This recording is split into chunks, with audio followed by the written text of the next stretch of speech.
Hi! This time I wanted to talk about something quite interesting when it comes to the efficiency when running a tabletop role playing game. I thought about this because of two things. I was going through my actual play. I mentioned this in a video that I just uploaded a few moments ago. Like I said, to spot different improvements and whatnot, at least on my part, because I am quite critical of my own ability or performance. And I also, I thought about two things. Like I said, I was making all of the rolls, and I am quite satisfied with how all of that proceeded, because the quick and classic role-playing game, every combat round and every task, everything, no matter the participants, is all decided. It's all decided with a single die roll. You only take into consideration the special abilities of the enemies, the preferred actions of the player characters. Preferred actions are kind of like skills. You also take into account their descriptions, etc., the circumstances, the environment. All of that is going to apply different effects, bonuses, modifiers. It could negate or apply additional derivative effects and whatnot. So I am quite satisfied with how things proceeded. And then I also thought about a comment made by Runwise Gamgee. He said, Runwise, maybe you meant something else. But he was saying how when he was much younger, he used to play via the telephone. He was playing Dungeons and Dragons with a game master one-on-one. And the game master on the other side of the telephone made all of the rolls. And it seems that Runwise Gamgee would have preferred to make the rolls himself.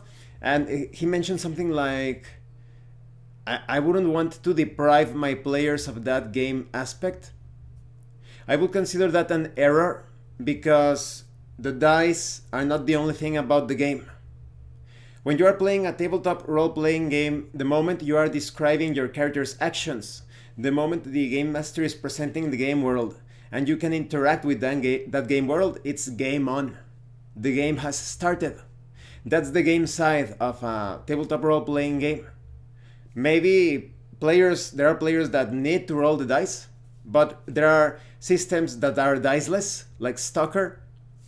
There was this other system, Stardogs, I think it was called. There are systems where you use cards, but let's go completely diceless. Stalker, completely, absolutely diceless.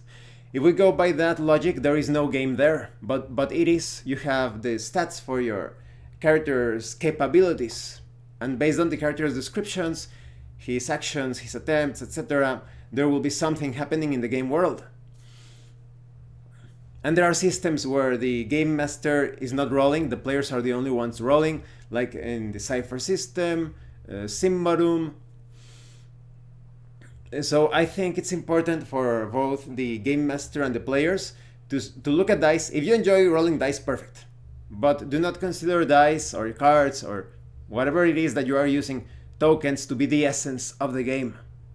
That has nothing to do with the game aspect of a tabletop role-playing game. The game aspect resides in the game master presenting a game world, a fictional environment, and the players are going to interact with that environment. They are playing a game. That's why I say that a tabletop role-playing game is not a conversation. You are not talking to someone about what you did a few hours back or a few days back or what you are planning to do.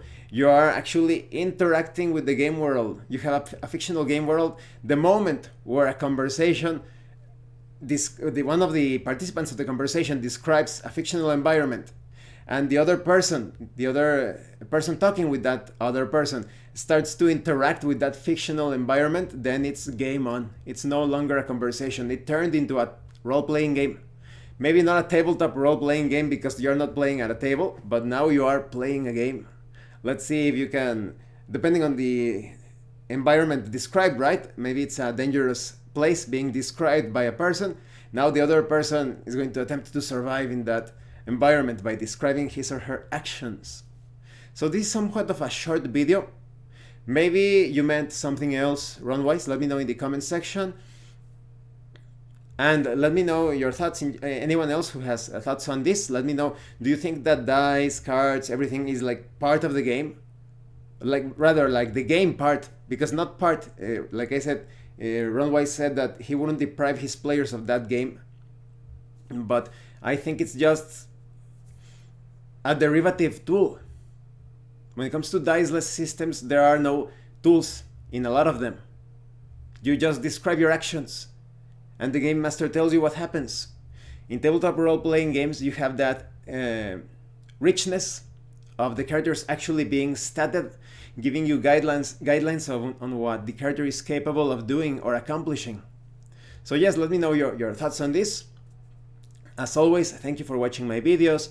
Thank you for your likes and your comments. If you have any other questions or comments, please let me know.